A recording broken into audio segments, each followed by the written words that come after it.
آج تو حالات یہ ہیں کہ آدمی جب صبح سویا رہتا ہے تو بچہ اسکول جاتا ہے، اور جب رات کو گھر آتا ہے تو بچہ سو چکا ہوتا ہے۔ آج ماں باپ کے پاس اپنے بچوں کے لیے ٹائم نہیں ہے، ماں الگ موبائل میں لگی ہے، باپ الگ موبائل میں لگا ہے، اور بچے الگ موبائل میں لگے ہیں۔ اپنے بچوں کی تربیت کے لیے ٹائم نکالو میرے بھائی۔ مہاراشٹر کے اندر ایک جگہ ہے شولاپور۔ ایک مرتبہ شولاپور میں ایک پروگرام میں میں گیا، ایک صاحب کے گھر میں گیا، بڑے اچھے آدمی تھے، نیک آدمی تھے۔ انہوں نے کہا مولوی صاحب میں رات میں جب سوتا ہوں تو سورہ ملک پڑھ کے ضرور سوتا ہوں۔ اللہ کے نبی کی حدیث ہے کہ جو رات کو سورہ ملک پڑھ کر کے سوئے گا اللہ اس کو عذاب قبر سے بچائے۔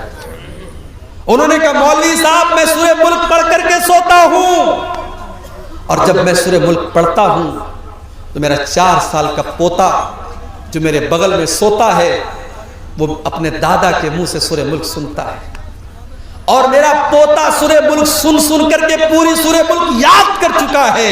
اور 4 سال کے ان کے پوتے سے جب میں نے پوچھا تو اس نے پھر پر پوری سورہ ملک پڑھ کے اس نے مجھ کو سنا دی۔ سورہ ملک اچھی خاصی لمبی سورت ہے، 2-2.5 صفحے کی سورت ہے، اور بڑے بڑے لوگوں کو یاد نہیں ہوتی، 4 سال کے بچے کو یاد ہے۔ کیوں؟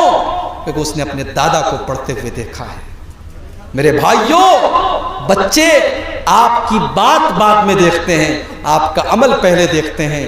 بچہ جب آپ کو گالی دیتے ہوئے دیکھتا ہے، بچہ جب آپ کو گٹکھا کھاتے ہوئے دیکھتا ہے، بچہ جب آپ کو سگریٹ پیتے ہوئے دیکھتا ہے، بچہ جب آپ کو غلط کام کرتے ہوئے دیکھتا ہے، بچہ آپ سے سیکھتا ہے۔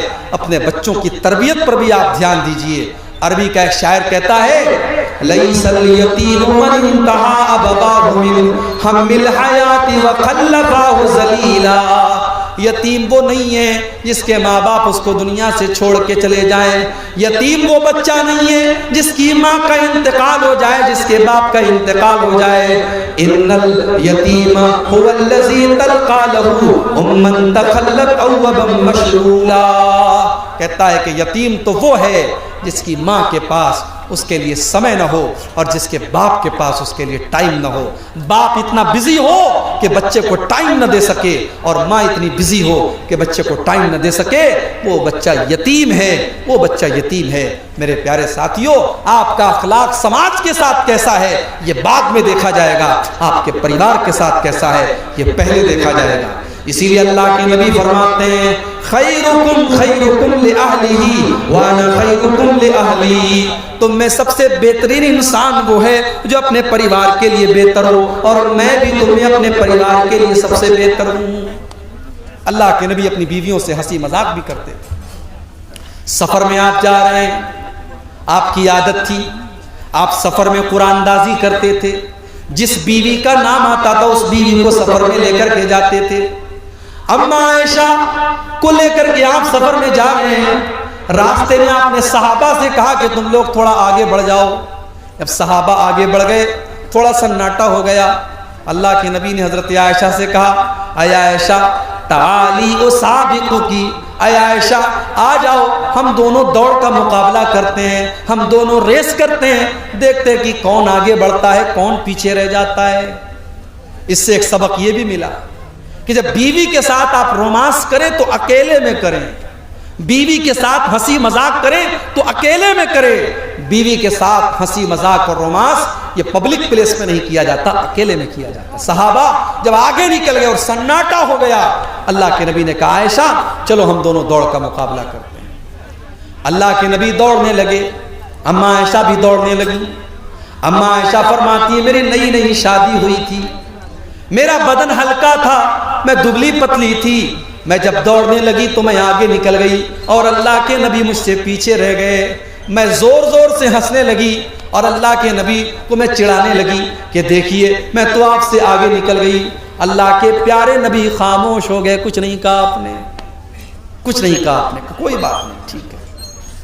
کچھ دنوں کے بعد ایک دوسرا سفر تھا اور اتفاق سے اس سفر میں بھی اما عائشہ آپ کے ساتھ میں تھی، اور آپ نے ایک جگہ موقع دیکھا، آپ نے صحابہ سے کہا تم لوگ تھوڑا آگے بڑھ جاؤ۔ صحابہ آگے بڑھ گئے، آپ نے فرمایا کہ اے عائشہ آ جاؤ، بہت دن ہو گئے، ہم دونوں دوڑ کا مقابلہ کرتے ہیں۔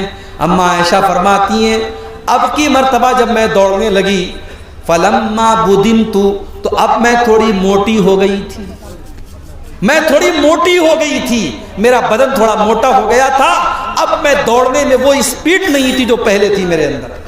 اس سے ایک سبق یہ بھی ملا، جب آپ شادی کر کے اپنی بیوی کو لائیں تو اتنا پیار کریں، اتنی محبت کریں، اس کو اتنا ٹائم دیں، اس کے شوق اور ارمان کو اتنا پورا کریں کہ اس کی تندرستی اچھی ہو جائے، اس کی ہیلتھ اچھی ہو جائے۔ یہ کوئی اچھی بات نہیں ہے کہ آپ اپنی بیوی کو شادی کر کے لائیں اور اتنا کھٹا دیں کہ بیچاری کا وزن اور گھٹ جائے۔ نہیں، اس کو اتنی محبت دو، اتنا پیار دو کہ اس کا وزن بڑھ جائے اور اس کے جو ہے اس کو اور خوشحالی اس کو نصیب ہو۔ اللہ کے نبی نے حضرت عائشہ کو اتنی محبت دی اور اتنا خوش رکھا کہ وہ کہتی ہے میں موٹی ہو گئی تھی، اور اب کی مرتبہ جب میں دوڑنے لگی تو اس مرتبہ اللہ کے نبی آگے بڑھ گئے اور میں پیچھے رہ گئی۔ اللہ کے نبی مسکرانے لگے اور آپ نے فرمایا ہاذی بتلکا، اے عائشہ آج میں نے اس دن کا بدلہ لے لیا، اس دن تم آگے نکل گئی، آج میں آگے نکل گیا۔ یہ تھی اللہ کے نبی کی میریٹل لائف، آپ کی ویواہک زندگی، آپ کی شادی شدہ زندگی۔ آپ ایک اچھے شوہر بھی تھے میرے پیارے ساتھیوں۔ اگر آپ دیندار بننا چاہتے ہیں تو ایک اچھے شوہر بھی بنیے، ایک اچھے شوہر کے بنے بغیر آپ دیندار نہیں ہو سکتے۔ ایسا نہیں ہے، اللہ کے نبی اپنی بیویوں سے ناراض بھی ہوتے تھے۔ اماں عائشہ کہنے لگی، ایک مرتبہ اللہ کے نبی اماں عائشہ سے کہنے لگے کہ اے عائشہ مجھے پتہ چل جاتا ہے تم کب مجھ سے خوش ہوتی ہو اور تم کب مجھ سے ناراض ہوتی ہو۔ کہا اے اللہ کے نبی کیسے پتہ چل جاتا ہے آپ کو؟ کہا اے عائشہ جب تم مجھ سے خوش ہوتی ہو تو جب تم قسم کھاتی ہو تو کہتی ہو وہ رب محمد، محمد کے رب کی قسم۔ جب تم مجھ سے خوش ہوتی ہو تو میرا نام لے کر کے کہتی ہو محمد کے رب کی قسم، اور جب مجھ سے ناراض ہوتی ہو تو کہتی ہو ورب ابراہیم، ابراہیم کے رب کی قسم۔ میں سمجھ جاتا ہوں کہ آج عائشہ مجھ سے ناراض ہے۔ اماں عائشہ نے مسکرا کر کے کہا اے اللہ کے نبی جب میں آپ سے ناراض ہوتی ہوں تب بھی میں آپ کا نام چھوڑتی ہوں لیکن آپ کو نہیں چھوڑتی ہوں۔ آپ کی محبت میرے دل سے کبھی نہیں نکلتی ہے، میں غصے کی حالت میں بھی آپ کا نام نہیں لیتی ہوں، مگر آپ کی محبت میرے سینے میں موجود ہوتی ہے۔ میرے پیارے ساتھیوں، یہ رشتہ تھا اللہ کے نبی کا اپنی بیویوں کے ساتھ۔ اسی لیے جب اللہ کے نبی سے پوچھا گیا ما حق زوجتی احدنا علی، اے اللہ کے نبی بیوی کا حق ہمارے اوپر کیا ہے؟ آج کوئی پوچھتا ہے؟ آج لوگ میرے پاس آ کے کہتے ہیں مولوی صاحب ہماری بیوی یہ نہیں کرتی، ہماری بیوی وہ نہیں کرتی۔ ذرا آپ شوہر کے حقوق پر تقریر کر دیجئے۔ آج ایسے شوہر تو ملیں گے جو اپنے حقوق کے بارے میں پوچھیں گے، مگر یہاں بیوی کا حق کیا ہے ہمارے اوپر؟ یہ آ کر کے پوچھا صحابی نے، اے اللہ کے نبی بیوی کا حق ہمارے اوپر کیا ہے، ذرا آپ بتا دیجئے۔ اللہ کے نبی نے فرمایا انت تیمہا اذا تریمتا وتقسوہا اذا اقتسیتا ولا تضرب الوجہ ولا تقبے ولا تہجر الا فی البیت۔ آپ نے فرمایا بیوی کا حق یہ ہے کہ جو تم کھاؤ اپنی بیوی کو کھلاؤ، اچھا کھا رہے ہو تو بیوی کو اچھا کھلاؤ۔ یہ نہیں ہونا چاہیے کہ بیوی تو بیچاری گھر میں دال کھا رہی ہے، ساگ سبزی کھا رہی ہے اور تم باہر ماس مچھلی کھا رہے ہو۔ نہیں، جو تم کھا رہے ہو اپنی بیوی کو کھلاؤ۔ وَتَقْسُوهَا إِذَا اقْتَسَيْتَ، اور جیسا تم کپڑا پہنو اپنی بیوی کو بھی تم پہناؤ۔ جس معیار کا اور جس اسٹینڈرڈ کا کپڑا تم پہن رہے ہو اسی معیار کا اپنی بیوی کو پہناؤ۔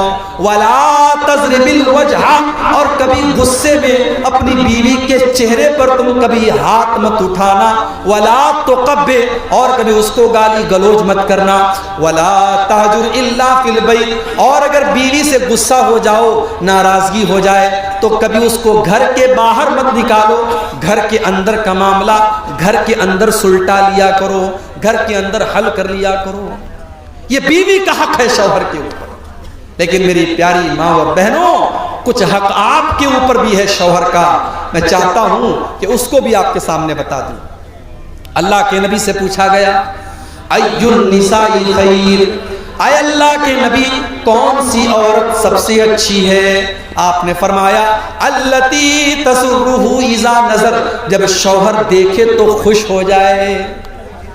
جلسے میں جا رہی ہے، سج کے جا رہی ہے، سنور کے جا رہی ہے، میک اپ کر کے جا رہی ہے، خوشبو لگا کے جا رہی ہے، جبکہ جلسے میں خوشبو لگا کر کے سج کر کے سنور کر کے جانا حرام ہے، حرام حرام ہے۔ جب اسلام کی یہ تعلیم ہے کہ بیوی اور عورت اپنے پائل کی آواز کو بھی غیر مردوں تک نہ پہنچائے، تو عورت کا خوشبو لگا کر کے جلسے اور تقریر میں جانا جائز کیسے ہو جائے گا؟ میری پیاری ماں بہنوں، اگر آپ شادی شدہ ہیں تو آپ کی زیب و زینت کا حقدار آپ کا شوہر ہے۔ آپ اپنے آپ کو مینٹین کر کے رکھیے، اپنے آپ کو مزین کر کے رکھیے، سجا کر کے رکھیے، سنوار کر کے رکھیے، آپ کا شوہر آپ کو دیکھے تو خوش ہو جائے۔ اس کے بعد فرمایا وَتُطِيعُهُ إِذَا أَمَرَ، جب شوہر دیکھے تو خوش ہو جائے، اور جب شوہر کسی بات کا حکم دے تو بیوی اس کی بات مانے۔ آج کل کی بیویاں منواتی زیادہ ہیں اور مانتی کم ہیں۔ وہ لطیفہ آپ نے سنا ہے نا، ایک آدمی گیا اور دیکھا کہ مسجد میں تہجد کی نماز ایک آدمی پڑھ رہا ہے۔ اس نے کہا بھائی صاحب، آپ نے تہجد کی نماز آپ پڑھ رہے ہیں مسجد میں، کیسے آپ کی نیند کیسے کھلتی ہے؟ کہا کہ بھائی صاحب میں نے دوسری شادی کر لی ہے، میری ایک شادی ہوئی تھی، میں نے دوسری شادی کر لی ہے، اور اس لیے میں تہجد کی نماز میں مسجد میں حاضر رہتا ہوں اور ڈیلی میں مسجد میں آ کر کے تہجد پڑھتا ہوں۔ تو اس نے کہا بڑی اچھی بات ہے، اس نے بھی دوسری شادی کر لی، اور جب اس نے دوسری شادی کر لی تو اس کی بیوی نے بھی گھر سے نکال دیا۔ اب وہ دونوں مل کر کے بیچارے دونوں جو ہے مسجد میں تہجد کی نماز پڑھ رہے ہیں۔ تو یہ حالات ہوتے ہیں۔ آج کل کی بیویاں مانتی کم ہیں اور منواتی زیادہ ہیں۔ میری پیاری ماں بہنوں، شوہر، یہ میاں بیوی کا جو رشتہ ہوتا ہے نا، یہ محبت کا رشتہ ہوتا ہے، یہ قانون کا رشتہ نہیں ہوتا ہے۔ ایک مولوی صاحب کے پاس ایک آدمی آیا، اس نے کہا مولوی صاحب میری بیوی نے یہ کہا ہے کہ ساس سسر کی خدمت کرنا یہ قرآن اور حدیث میں کہاں لکھا ہے؟ اگر لکھا ہے تب میں ساس اور سسر کی خدمت کروں گی، اگر نہیں لکھا ہے تو میں نہیں کروں گی۔ تو مفتی صاحب نے بڑا اچھا جواب دیا کہ جاؤ اپنی بیوی سے کہو کہ قرآن اور حدیث میں کہاں لکھا ہے کہ بیوی کو 5,000 روپے والا سوٹ دلایا جائے، بیوی کو ہر مہینے 2500 روپے کے میک اپ کا سامان دلایا جائے، بیوی کو سونے کی ایئر رنگ دلائی جائے، بیوی کو مہنگے مہنگے کپڑے خرید کے دیے جائیں۔ کہا کہ جب قرآن حدیث میں یہ بھی نہیں لکھا ہے تو آج کے بعد بیوی کو بس جو معمولی کھانا کھا رہی ہے وہ کھائے گی، جو معمولی کپڑا پہن رہی ہے وہ پہنے گی، آج کے بعد اس کو کوئی شاپنگ نہیں کرانا ہے۔ کہا مولوی صاحب میری بیوی کہہ رہی ہے پھر میرا گزارا کیسے ہوگا؟ تو کہا کہ ہر چیز کے بارے میں آپ یہ سوال مت کیجئے کہ قرآن و حدیث میں کہاں لکھا ہے۔ قرآن و حدیث میں یہ لکھا ہے کہ آپ کو اپنے شوہر کو خوش رکھنا ہے، اور شوہر کو خوش رکھنے کے لیے یہ ضروری ہے کہ آپ شوہر کے ماں باپ کو خوش رکھیے۔ اس لیے جہاں تک ہو سکے اپنے ساس اور سسر کی بھی خدمت کیجئے تاکہ آپ کا شوہر آپ سے خوش رہے۔ اس کے لیے الگ سے قرآن و حدیث کی دلیل کا ہونا ضروری نہیں ہے۔ تو میرے پیارے ساتھیوں، یہ جو رشتہ ہے میاں بیوی کا، یہ محبت کا رشتہ ہے، اور اسی لیے اللہ تعالیٰ نے قرآن میں اس رشتے کو اپنی نشانی قرار دیا ہے۔ آج کے دور میں بغیر نکاح کے بھی محبت ہو رہی ہے۔ آج کے دور میں پہلے محبت ہوتی ہے پھر شادی ہوتی ہے، اس طریقے کے واقعات بھی ہو رہے ہیں۔ مگر یاد رکھو ایسی شادیاں عام طور سے فیل ہوتی ہیں اور ناکام ہوتی ہیں، جس کو ہمارے یہاں لو میرج کہا جاتا ہے۔ یہ لو میرج ناکام ہوتی ہے، کیوں؟ کیونکہ یہ حرام ہوتی ہے۔ محبت کرو اور پھر شادی کرو، یہ اسلام کا کانسیپٹ نہیں ہے۔ اسلام کا کانسیپٹ ہے شادی کرو پھر محبت کرو، اور جب شادی کرنے کے بعد ایک انسان ایک عورت کو اپنے گھر میں لاتا ہے تو اللہ تعالیٰ نے فرمایا وَمِنْ آيَاتِهِ أَنْ خَلَقَ لَكُم مِّنْ أَنفُسِكُمْ أَزْوَاجًا لِتَسْكُنُوا إِلَيْهَا وَجَعَلَ بَيْنَكُم مَّوَدَّةً وَرَحْمَةً۔ میرے بندو، ہماری بہت بڑی نشانی یہ بھی ہے کہ ہم نے تمہارے لیے تمہاری بیویوں کو بنایا، تمہاری پتنیوں کو بنایا، اور ہم نے پتی پتنی کے بیچ میں، ہم نے میاں بیوی کے بیچ میں محبت رکھ دی اور رحمت رکھ دی۔ علماء کہتے ہیں محبت کا تعلق جوانی سے ہے اور رحمت کا تعلق بڑھاپے سے۔ ایک عمر ایسی آتی ہے کہ مرد بھی بوڑھا ہو گیا، عورت بھی بوڑھی ہو گئی، اب نہ مرد کے اندر کوئی طاقت بچی ہے نہ عورت کے اندر کوئی اٹریکشن بچا ہے۔ اب محبت تو نہیں ہے لیکن رحمت ہے۔ بوڑھے کو بڑھیا کے ذریعے اور بڑھیا کو بوڑھے کے ذریعے بڑی طاقت ملتی ہے. وہ دونوں ایک دوسرے کے لیے رحمت ہوتے ہیں. اسی لیے بڑھاپے میں اگر کوئی کسی کا جوڑا ختم ہو جائے, کسی کی بیوی کا انتقال ہو جائے تو اس کو بڑی تکلیف ہوتی ہے. تو اللہ نے کہا کہ اس رشتے میں ہم نے محبت بھی پیدا کی ہے اور رحمت بھی پیدا کی ہے, اور ہم نے تمہاری بیویوں کو اس لیے بنایا ہے تاکہ تم ان سے سکون حاصل کرو. تو میاں بیوی کے رشتے کو اللہ نے سکون کا ذریعہ بنایا ہے, اس لیے شوہر کو بیوی کے ذریعے سکون ملے اور بیوی کو شوہر کے ذریعے سکون ملے. اسی لیے اللہ نے قرآن میں فرمایا ہن لباس لکم وانتم لباس لہن, شوہر اپنی بیوی کے لیے لباس ہے اور بیوی اپنے شوہر کے لیے لباس ہے. یہ شیروانی میں نے پہنی ہے, دسمبر کا مہینہ ہے اس لیے شیروانی پہنی ہے. اگر یہ جلسہ مارچ اور اپریل میں ہوتا تو شاید میں شیروانی نہ پہنتا. آدمی موسم کے حساب سے کپڑے پہنتا ہے. مرد عورت کے لیے لباس ہے, عورت مرد کے لیے لباس ہے. کیا مطلب یہ ہے کہ بیوی شوہر کو زمانے کی مصیبتوں سے بچاتی ہے, زمانے کے فطروں سے بچاتی ہے. جس کی شادی ہو جاتی ہے اس کی نظریں محفوظ ہو جاتی ہیں, اس کی شرمگاہ محفوظ ہو جاتی ہے, اور شوہر اپنی بیوی کو زمانے کی نظروں سے بچاتا ہے. دونوں ایک دوسرے کے لیے لباس ہیں. تو میرے بھائیوں, اس رشتے کو محبت سے حل کیجئے, ایک اچھے شوہر بنیے. اور اپنی ماں اور بہنوں سے کہوں گا, اگر آپ کی شادی ہوئی ہے تو ایک اچھی بیوی بنیے, اگر آپ کے بچے ہیں تو ایک اچھی ماں بنیے. اور پھر سے میں ریپیٹ کرتا ہوں اسی آیت کو جو میں نے خطبے کے شروع میں پڑھی تھی, یا ایھا الذین آمنوا ادخلوا فی السلم کافہ, اے ایمان والو اسلام کے اندر پورے کے پورے داخل ہو جاؤ. اب ایک آخری بات بیان کر کے بات ختم کروں گا. ہمارے اس دور میں ایک بہت بڑی مصیبت یہ بھی آئی ہے کہ آج کل انٹرنیٹ پر بہت سارے ایسے ایپ آ رہے ہیں جس میں ہمارا نوجوان انٹرنیٹ پر آن لائن جوا کھیل رہا ہے. کوئی لوڈو کے ذریعے جوا کھیل رہا ہے, کوئی کسی ایپ کے ذریعے جوا کھیل رہا ہے, کوئی سٹا لگا رہا ہے. یہ تمام کے تمام طریقے جو آن لائن طریقے ہیں پیسہ کمانے کے, یہ حرام ہے. اور یہ جوا اور سٹے کی یہ ماڈرن شکلیں ہیں. میں اپنے نوجوان ساتھیوں سے کہوں گا, حلال کے ذریعے پیسہ کماؤ, اللہ بہت برکت دے گا. حلال روزی کمانے کے بہت سارے راستے ہیں, آپ کو حرام راستہ اپنانے کی ضرورت نہیں ہے. میرے بھائی, اللہ کے نبی نے فرمایا یاتی علی الناس زمان لا یبالی المرء من این اخذ المال, ایک زمانہ ایسا آنے والا ہے جب انسان پرواہ نہیں کرے گا کہ مال حلال طریقے سے کما رہا ہے یا حرام طریقے سے کما رہا ہے. 4 دن کی زندگی ہے میرے بھائی, حرام کمائی کھا کر کے اور اپنے بچوں کو کھلا کر کے اپنی آخرت کو تباہ مت کیجئے. کم کھائیے لیکن حلال کھائیے. حلال کی سوکھی روٹی حرام کے مرغ سے اور حرام کی مرغن غذاؤں سے بہتر ہے. میرے پیارے ساتھیوں, صحابہ کرام کو آپ دیکھیے, اللہ کے نبی کو دیکھیے, کتنی احتیاط کرتے تھے. اللہ کے نبی مسجد میں بیٹھے ہوئے ہیں, آپ کے نواسے حضرت حسن رضی اللہ تعالیٰ عنہ 4 سال کے بچے ہیں, مسجد میں کھیل رہے ہیں اور صدقہ کی کھجوریں آئی ہوئی ہیں, اور ایک کھجور اٹھا کر کے حضرت حسن نے منہ میں ڈال دی. 4 سال کا بچہ کتنا بڑا ہوتا ہے, لیکن اللہ کے نبی نے یہ پسند نہیں کیا کہ میرے 4 سال کے نواسے کے پیٹ میں حرام کی کمائی جائے. آپ نے کہا, اپنے 4 سال کے نواسے سے آپ نے کہا کک کک بیٹا اس کو تھوک دے تھوک دے. اور اس کے بعد آپ نے فرمایا اما شعرت انا لا ناکل الصدقہ, میرے بچے کیا تجھ کو پتہ نہیں ہے ہم صدقہ نہیں کھاتے, تو نبی کا نواسا ہے تو صدقہ نہیں کھا سکتا. اللہ کے نبی نے اپنے 4 سال کے بچے کو بتایا کیا حلال ہے کیا حرام ہے. میرے پیارے بھائیوں, اگر آپ کا بچہ کوئی حرام طریقے سے پیسہ کما رہا ہے تو آپ پوچھئے, اگر حرام کا پیسہ آپ کے گھر میں آ رہا ہے اور آپ شوق سے کھا رہے ہیں تو اس گناہ میں آپ بھی شامل مانے جائیں گے. اس لیے اپنی کمائی کو بھی آپ حلال کیجئے. اور میں اپنے ان بھائیوں سے جو بزنس کرتے ہیں, کاروبار کرتے ہیں, میں ان سے کہوں گا آپ علماء سے اپنے تعلق کو جوڑیے, علماء سے کانٹیکٹ کیجئے. کوئی اگر بزنس آپ کو اچھا لگ رہا ہے, کوئی کاروبار اچھا لگ رہا ہے, آپ پہلے پتہ کیجئے یہ کاروبار صحیح ہے کہ نہیں ہے, یہ بزنس صحیح ہے کہ نہیں ہے.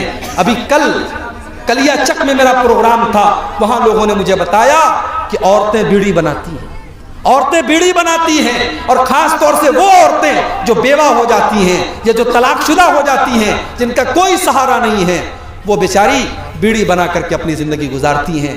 میں نے کہا یہ کوئی دلیل نہیں ہے.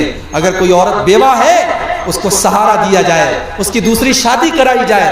ہاں اگر بہت عمر دراز ہو گئی ہے، شادی کے لائق نہیں ہے، تو اس کا کوئی اور انتظام کیا جائے، لوگ اس کی مدد کریں یا کوئی حلال کام اس کو دیا جائے۔ میں نے کہا بیڑی جب حرام ہے تو بیڑی کا کاروبار بھی حرام ہے، بیڑی بنانا بھی حرام ہے۔ اللہ نے قرآن میں فرمایا وَلَا تَعَاوَنُوا عَلَى الْإِثْمِ وَالْعُدْوَانِ، گناہ کے کام میں تم ایک دوسرے کی مدد مت کرو۔ میرے پیارے ساتھیو، آپ کوئی بھی کام دھندا کریں، کوشش کریں کہ حلال کاروبار کریں۔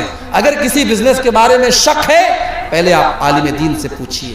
جیسے آپ نماز کے مسئلے پوچھتے ہیں، وضو کے مسئلے پوچھتے ہیں، غسل کے مسئلے پوچھتے ہیں، کاروبار کے مسئلے بھی آپ پوچھیے۔ آپ پیسہ کمانے کے معاملے میں آزاد نہیں ہیں کہ جیسے من چلے اور جیسے جی چاہے آپ پیسہ کمائیں۔ کل قیامت کے دن آپ کو حساب دینا ہوگا۔ من این اکتسبا، تم نے مال کہاں سے کمایا تھا اور کہاں پر تم نے خرچ کیا تھا، ان دونوں کا حساب ہمیں اللہ کو دینا پڑے گا۔ تو یہ چند باتیں تھیں جو میں نے آپ کے سامنے قرآن کریم کے دوسرے پارے کی روشنی میں رکھی کہ ہمیں اور آپ کو اسلام میں پورے کے پورے داخل ہونا ہے۔ وَلَا تَتَّبِعُوا خُطُوَاتِ الشَّيْطَانِ، شیطان کے راستے پر مت چلو، إِنَّهُ لَكُمْ عَدُوٌّ مُبِينٌ، شیطان تمہارا کھلا ہوا دشمن ہے۔ آئیے ہم اللہ سے دعا کریں۔ یہ رات کا وقت ہے، تہجد کا وقت ہے، رات کا آخری پہر ہے، یہ اللہ کی مغفرت کا وقت ہے۔ آئیے ہم اللہ سے دعا کریں کہ اللہ تعالیٰ آج کے اس پروگرام میں ہم سب کے جمع ہونے کو قبول فرمائے۔ اللہ ہماری خطاؤں کو معاف فرمائے، اللہ ہماری نیکیوں کو قبول فرمائے۔ جس مدرسے کے لیے آج ہم نے چندہ دیا ہے، اللہ ہمارے چندے کو، ہمارے دان کو قبول کرے۔ جن لوگوں نے اس مدرسے میں چندہ دیا ہے، اللہ ان کے مال میں اور برکت دے، اور جو ابھی تک اس مدرسے کے اندر چندہ نہیں دیے ہیں، اللہ ان کو بھی اپنا دل کھولنے کی توفیق عطا فرمائے۔ ہماری مائیں بہنیں جن کو اللہ نے نوازا ہے، میں ان سے بھی گزارش کروں گا کہ دین کا معاملہ ہے، مدرسے کا معاملہ ہے، آپ اس کے اندر دل کھول کر کے تعاون کریں۔ اللہ ہم سب کے تعاون کو قبول فرمائے۔ جب تک اللہ ہمیں دنیا میں زندہ رکھے، اسلام پر زندہ رکھے اور ہم سب کا خاتمہ ایمان پر ہو، آمین۔ وآخر دعوانا ان الحمد للہ رب العالمین، والسلام علیکم ورحمۃ اللہ وبرکاتہ۔